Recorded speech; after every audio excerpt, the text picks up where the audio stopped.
ঢাকা ৮ আসনের সম্ভাব্য স্বতন্ত্র প্রার্থী ও ইনকিলাব মঞ্চের মুখপাত্র শরীফ ওসমান হাদির হামলাকারীদের গ্রেফতারে ব্যর্থতা ও দেশব্যাপী আইনশৃঙ্খলা পরিস্থিতির অবনতিতে মানববন্ধন কর্মসূচি পালন করেছে জাতীয় ছাত্রশক্তি চট্টগ্রাম মহানগর।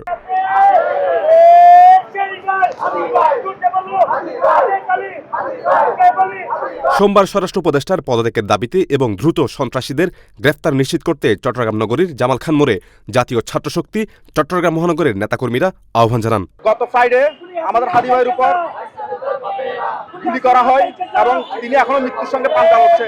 আমরা জানি না তিনি বেঁচে থাকবেন কিনা, কিন্তু এই বাংলার জমিনে আমরা দেখেছি বারবার ঘাতকরা আমাদের ভাইদের খুন করে, কিন্তু আমরা বাংলার জমিনে বিচার পাই না। সেই বিচারের দাবিতে আজকে আমরা ব্লকেট কর্মসূচি ঘোষণা করেছে জাতীয় ছাত্রশক্তি। আমরা কি প্রশাসন, আমরা গোয়েন্দা সংস্থা, আমাদের ধরে দেওয়ার দায়িত্ব তো আমাদের না, আমরা তো প্রশাসন না।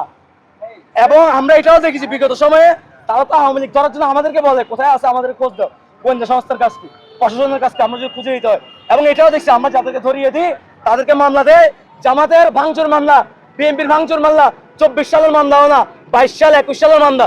আমরা 1.5 বছর ধরে কিন্তু আস্থা রাখছি, 1.5 বছর প্লাস হয়ে যাচ্ছে, এখনো কিন্তু আমরা তাদের কাছে কোনো সুরাহা পাই না।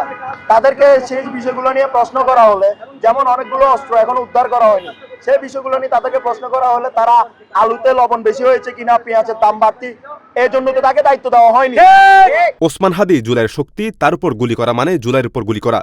কিন্তু জুলাই পরবর্তী অন্তর্বর্তীকালীন সরকার জুলাই যোদ্ধাদের নিরাপত্তা নিশ্চিত করতে পারেনি বলে অভিযোগ করেন আন্দোলনকারীরা। শিশির আজাদ, সিআরএস টিভি।